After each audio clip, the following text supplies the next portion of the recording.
tuna ka dom na hi khala thlan mual tuna kan in phum na I mun a chep to wangin hei hi khatla khotlang in an siam ania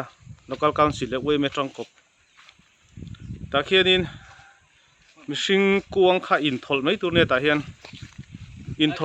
in thol zowa teng hianin block ka rem phui le mai tur nia chuan a hnungah khianin mihring thli pai chuana kha pipe akal phei char chara a hnung lama sawnin sawt pikang deuhin a awm ta chuan mihring thli vel kha a luang lut dawn ta ni hetia kan siamna chan hi chu thlan mual hmun chep lutuk awang ania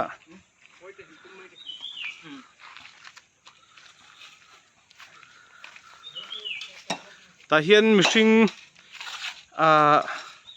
kuang somre ta leng phei dawn ni lai phei hian hei na thoki nom reng a ti hian tian somre ta leng phei nga nakina vengte mihring te kan pung zela thlan mual hi hmuna che pe wang lai po hi khat vek to a thlang lama khuan a khat thlanwal to a thlan mual hen ram hi nei tam tuk to lawa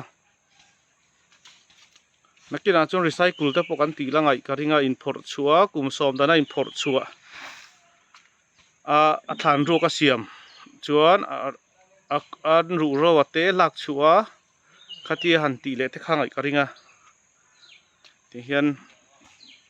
aizol hun hi thlan mual tur hi wang to em tinga dai zai de uleka ti te angai na chin hi om ve to hei hi reng tam tak tan pona tha khop mai tiang ti hi te sonin mihring hlai ya nok lo da hian somphria tan leng do ni mi thi kha ol sam khop mai ol sam chu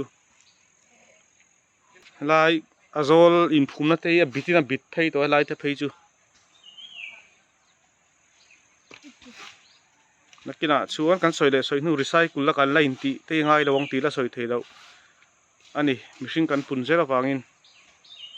tuna ka dom na hi khatla thlan mual ania amun ma po nuam khop mai borok po nuam